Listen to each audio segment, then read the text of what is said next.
Good morning, welcome to స్వతంత్ర. నేను Shivani. Bulletin ముందుగా హెడ్లైన్స్ చూద్దాం. కాసేపట్లో మంగళగిరిలో జగన్ ప్రచార సభ. మధ్యాహ్నం కడప, చిత్తూరు జిల్లాలో ప్రచారం.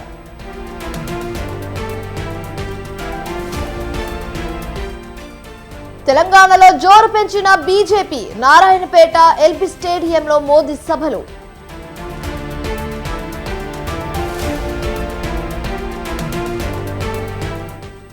నేడు ఖర్గే, రేపు ప్రియాంక. తెలంగాణకు క్యూ కట్టిన కాంగ్రెస్ అగ్రనేతలు.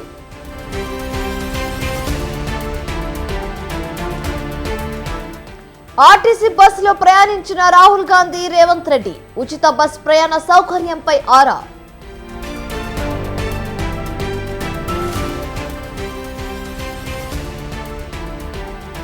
ఐపీఎల్ నుంచి పంజాబ్ అవుట్.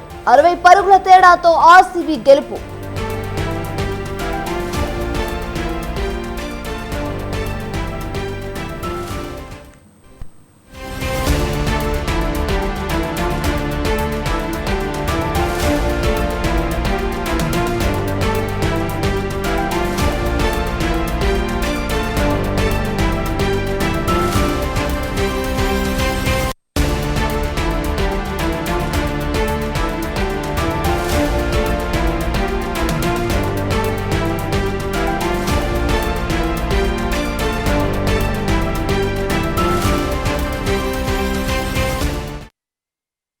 ఆంధ్రప్రదేశ్లో ఎన్నికల ప్రచారానికి ఒక్కరోజు సమయం మిగిలి ఉంది. ఈ నేపథ్యంలో వైసీపీ అధ్యక్షుడు సీఎం జగన్ ప్రచారాన్ని ముమ్మరం చేశారు. ఇవాళ 3 నియోజకవర్గాల్లో ఎన్నికల ప్రచారం నిర్వహిస్తారు. కాసేపట్లో గుంటూరు లోక్సభ స్థానం పరిధిలోని మంగళగిరిలో ఉన్న పాత బస్ సెంటర్లో జరిగే సభలో సీఎం జగన్ పాల్గొంటారు.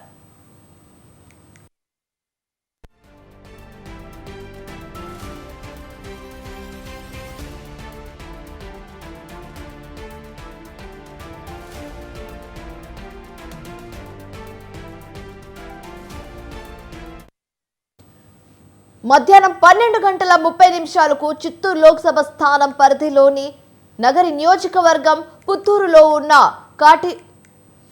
కార్వేటిగర్ నగరం రోడ్ కాపు వీధి సర్కిల్లో జరిగే సభలో సీఎం పాల్గొంటారు. మధ్యాహ్నం 3 గంటలకు కడపలోని శ్రీ పొట్టి శ్రీరాములు సర్కిల్లో జరిగే సభలో సీఎం జగన్ ప్రజలను ఉద్దేశించి ప్రసంగిస్తారు.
సార్వత్రిక ఎన్నికల ప్రచారంలో భాగంగా జాతీయ స్థాయి నేతలు ఉమ్మడి పాలమూరు జిల్లాలో పర్యటనలు చేస్తున్నారు.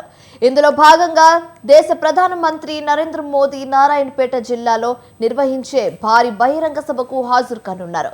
ఈ బహిరంగ సభ ద్వారా ప్రధానమంత్రి వచ్చే ఎన్నికల్లో బీజేపీ పార్టీని గెలిపించాలని ప్రజలను కోరనున్నారు. దీంతో పాటు ఉమ్మడి పాలమూరు జిల్లా వరప్రదాయని అయిన పాలమూరు రంగారెడ్డి ప్రాజెక్ట్ జాతీయ హోదాపై ప్రధానమంత్రి మాట్లాడే అవకాశం ఉంటుందని బీజేపీ శ్రేణులు చెబుతున్నారు. మధ్యాహ్నం 3:30 గంటలకు నారాయణపేటకు హెలికాప్టర్లో ప్రధానమంత్రి రానున్నారు. అనంతరం నిర్వహించే బహిరంగ సభలో ప్రసంగించనున్నారు. పోలీసులు భారీ బందోబస్తును ఏర్పాటు చేశారు. సభ ఏర్పాట్లను మహబూబ్ నగర్ పార్లమెంట్ అభ్యర్థి డీకే అరుణ పరిశీలించారు. ఎన్నికల ప్రచారంలో భాగంగా ప్రియతమ ప్రధాని నరేంద్ర మోదీ గారు నారాయణపేట్ జనసభలో పాల్గొంటున్నారు. మొట్టమొదటిసారిగా నారాయణపేటలో నరేంద్ర మోదీ గారి సభ జరుగుతూ ఉంది. ఇదివరకు అనేక సార్లు ఈ జిల్లాకి వచ్చినప్పటికీ ఈ ప్రాంతంలో సభ ఎప్పుడు కూడా జరగలేదు. మరి ఇది కార్నర్గా ఉండడము, తెలంగాణకి బార్డర్గా ఉండడం వల్ల ఎప్పుడు సెంటర్ అని, అందరికీ సెంటర్ అని మహబూబ్ నగర్లోనో జడ్చర్లలోనో ఆ ప్రాంతంలోనే సభలు జరిగేవి. సో ఇప్పటికే నరేంద్ర మోదీ గారు నామినేషన్ల కంటే ముందు నాగర్ కర్నూల్ పార్లమెంట్లో సభలో పాల్గొన్నారు. మరి ఇప్పుడు ఈ పార్లమెంట్లో జరగబోతున్నటువంటి జనసభకు నారాయణపేటలో పెద్ద ఎత్తున సభలో పాల్గొంటూ నరేంద్ర మోదీ గారికి ఈసారి మేము ఓటు వేస్తామని అదేవిధంగా కాంగ్రెస్ పార్టీ జనజాతర సభకు ముఖ్యమంత్రి రేవంత్ రెడ్డి ముక్తల్ నియోజకవర్గానికి రానున్నారు. మహబూబ్ నగర్ కాంగ్రెస్ పార్టీ పార్లమెంట్ అభ్యర్థి వంశీచంద్రెడ్డికి మద్దతుగా సీఎం రానున్నారు. ఇప్పటికే ముక్తల్లో జనజాతరకు సంబంధించి సభ ఏర్పాట్లను స్థానిక ఎమ్మెల్యే వాకటి శ్రీహరి పరిశీలించారు. సాయంత్రం జరిగే ఈ జనజాతర సభకు భారీ సంఖ్యలో ప్రజలను తరలించేందుకు కాంగ్రెస్ శ్రేణులు చర్యలు తీసుకున్నారు. ముఖ్యమంత్రి రాక సందర్భంగా పోలీసులు గట్టి బందోబస్తు చేపట్టారు.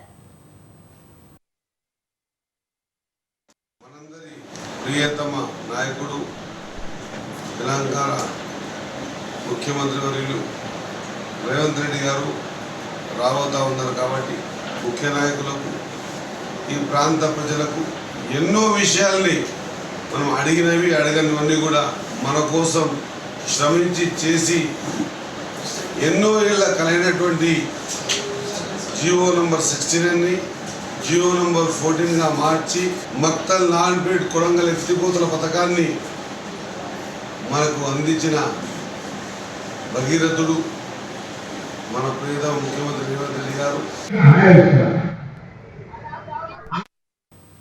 ఇక తెలంగాణలో జరగబోయే కాంగ్రెస్ బీజేపీ సభలకు సంబంధించి మరింత తాజా సమాచారం మా ప్రతినిధి వెంకట్ ఫోన్ ద్వారా అందిస్తారు. వెంకట్, చెప్పండి.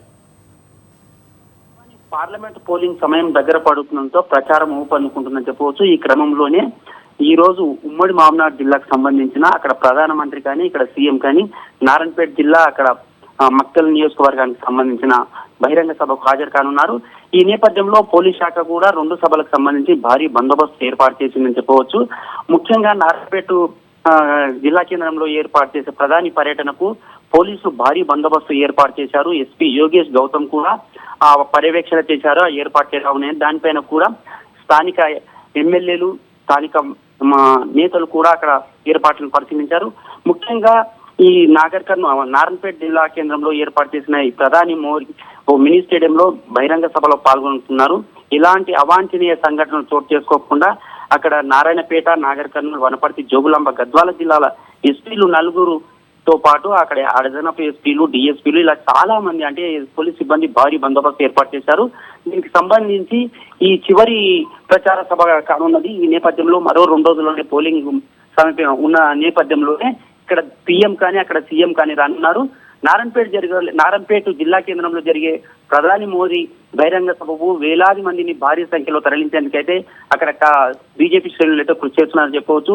ఇప్పటికే మహబూబ్ నగర్ పార్లమెంటు నియోజక అభ్యర్థి డీకే అరుణ కూడా ఆ పనులను పర్యవేక్షించారు. ఎక్కడికక్కడే ఎలాంటి ఇబ్బందులు తలెత్తకుండా అధికారులతో సమీక్షలు నిర్వహించారు. దీంతో పాటు మక్తల్ నియోజకవర్గానికి కూడా సీఎం రేవంత్ రెడ్డి రానున్నారు. ఇప్పటికే ఉమ్మడి మహబూబ్ నగర్ జిల్లాలో అక్కడ మహబూబ్ నగర్ కానీ అక్కడ నాగర్ కర్నూలుకు సంబంధించిన పార్లమెంటు స్థానాలను గెలుచుకోవడానికి అయితే రేవంత్ రెడ్డి అయితే కృషి చేస్తున్నారని చెప్పవచ్చు. ఇప్పటికే పలు దఫాలుగా ఉమ్మడి జిల్లాలో పర్యటన చేశారు. పలు నియోజకవర్గాల్లో సభలు, సమావేశాలు నిర్వహించారు. ఎలా ముందుకెళ్లాలి, ఎన్నికల్లో ఎలా విజయం సాధించాలని దిశానిర్దేశం చేసుకుంటూ ముందుకు సాగుతున్నారని చెప్పవచ్చు. ఈ నేపథ్యంలోనే మక్తల్లో ఎల్లమ్మకుంటలో జనజాతర సభ నిర్వహిస్తున్నారు. ఈ సభ సంబంధించి ఇప్పటికే స్థానిక ఎమ్మెల్యే వాకటి శ్రీధర్, స్థానిక నేతలు కూడా ఆ సభ ఏర్పాట్లను పరిశీలించారు. ఎక్కువ సంఖ్యలో ప్రజలను తరలించేందుకు చివరి సభ కావడంతో ఉమ్మడి జిల్లాలో ఎక్కువ మంది తరలించేందుకైతే కాంగ్రెస్ శ్రేణులు కృషి చేస్తున్నారని చెప్పవచ్చు. ఈ నేపథ్యంలో భారీ బందోబస్తు కూడా ఏర్పాటు చేశారు. ఇక్కడ ఎలాంటి అవాంఛనీయ సంఘటనలు చోటు చేసుకున్నా అక్కడ ప్రధానమంత్రి నారాయణపేటకు వచ్చే ఆ సభకు కానీ ఇక్కడ సీఎం మక్తల్కి వచ్చే సభకు కానీ పోలీసులు అయితే భారీ బందోబస్తు ఏర్పాటు చేస్తున్నారు. 4 జిల్లాలకు సంబంధించిన అక్కడ గద్వాల, నారాయణపేట, వనపర్తి, ఈ నాగర్ కర్నూలు జిల్లాకు సంబంధించిన ఎస్పీలు పర్యవేక్షిస్తున్నారని చెప్పవచ్చు.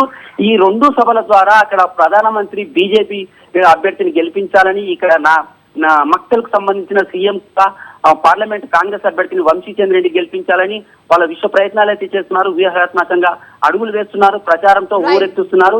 ఇదే చివరి ప్రచారం కావడంతో ఈ రోజు జరిగే 2 సభలకు మాత్రం ప్రజలను ఎక్కువ తరలించి, దీంతో పాటు ప్రధానమంత్రి ప్రసంగించే ఈ సభకు పాలమూరు రంగారెడ్డి ప్రాజెక్టు సంబంధించిన ఏదైనా జాతీయ హోదా ప్రకటించే అంశంపై కూడా ఆసక్తి నెలకొందని చెప్పవచ్చు. ఈ 2 సభలకు కూడా సీఎం అటు పీఎం రావడంలో ఇక్కడ నారాయణపేట జిల్లాలో కాంగ్రెస్ శ్రేణులు కన్నా బీజేపీ శ్రేణులు ఉత్సాహంగా ఉన్నారు. Right thank you Venkat, thanks for the updates. BRS MLA Harish Rao మాట్లాడుతున్నారు, లైవ్ లో చూద్దాం. అదేమో కాంగ్రెస్ వాళ్ళు కాలు పెట్టిన ఆ బంగారం కొండెక్కింది. మొన్నదాకా 50,000 కులం ఉండే, కాంగ్రెస్ వాళ్ళు వచ్చాక 75,000 అయింది. అయిందా లేదా? కులం బంగారం ఎగరెక్కింది, ధర మాత్రం పెంచింది. ఇంత కళ్యాణ లక్ష్మి చెక్కు బౌన్స్ అయిపోయింది. అయినా కాంగ్రెస్ కొట్టేద్దామా? వేద్దామా? ఇంకా వేస్తే ఉంచుతారా వీళ్ళు? అది కాంగ్రెస్ వాళ్ళ గవర్నమెంట్ అంతా రివర్స్ గేర్ లో నడుస్తుంది. వెనకకు పోతుంది, బయట ముంగడు పోతలేదు. కేసీఆర్ ఉండగా కరెంట్ మంచిగా వచ్చింది, కాంగ్రెస్ వచ్చినాక మోటార్లు కాలుతున్నాయి కదా, బాయిల కాడ మోటార్లు కాలుతున్నాయి. ఒక్కసారి కాలితే 10,000 మీద పట్టలేవు. మరి కేసీఆర్ ఉండగా గాలి ఎట్లా, కాంగ్రెస్ రాగానే మోటార్లు కాలుతాయి ఎట్లా? వీళ్ళకి చేతగాంతనం. వీళ్ళకి కరెంట్ ఇవ్వలేదు, వీళ్ళకి పని చేయలేదు. దావకాండ పోనీ హుస్నాబాద్ లా మీ బిడ్డ కాంతికి మొన్నగా కేసీఆర్ కిట్ ఇచ్చింది, కాంగ్రెస్ వచ్చినాక కిట్ బంద్ అయిపోయింది. దావకాండ కేసీఆర్ కిట్ బంద్, బాయికాడ కరెంటు బంద్, కళ్యాణ లక్ష్మి చెక్కు రాగాయే. గిదా కాంగ్రెస్ పార్టీ చేసింది. అయినా వేద్దామా? ఏమన్నది ప్రియాంక గాంధీ హుస్నాబాద్కి వచ్చి, మేం గెలిస్తే హుస్నాబాద్ లో మెడికల్ కాలేజ్ పెట్టా. వచ్చిందా మెడికల్ కాలేజ్? అన్ని అబద్ధాలు. ఈ రాహుల్ గాంధీ వచ్చిండు మొన్న వచ్చి అంటాడు, 25 గంటలు వేసినాం అక్క జిల్లాలో. ఎవరికైనా పడ్డాయా? 7 పైసలు వేసిన అంటే నీ పుణ్యాత్ముడు రేవంత్ రెడ్డి అబద్ధాలంటే ఆయన మించిపోయి రాహుల్ గాంధీ అబద్ధాలు ఆడుతుంది. ఆయన రాహుల్ గాంధీ కాదు, రామ్ గాంధీ అయిపోయింది, అబద్ధాల గాంధీ అయిపోయింది. అప్పుడు ఏమన్నాడు? ఇగో బాండ్ పేపర్ మీద రాసిస్తున్నాం, నాది గ్యారంటీ అన్నాడు. 50 నాయన నీ గ్యారంటీ? 100 రోజులు 150 రోజులు వచ్చింది, 6 నెలల్లో పడ్డది. అయినా నీ గ్యారంటీ దిక్కు లేదా? ఇంకా నమ్ముదామా? అందువల్ల ఆలోచించండి.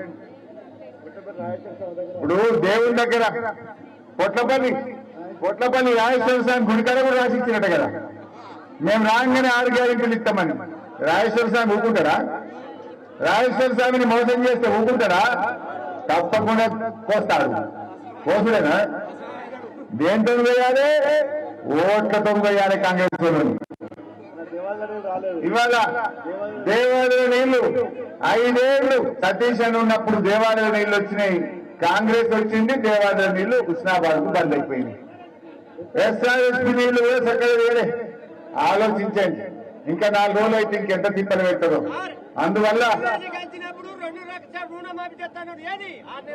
2 లక్షల రుణమాఫీ జరగలే, 15,000 రైతు బంధు రాలే, వడ్లకు మక్కలకు 500 బోనస్ రాలే.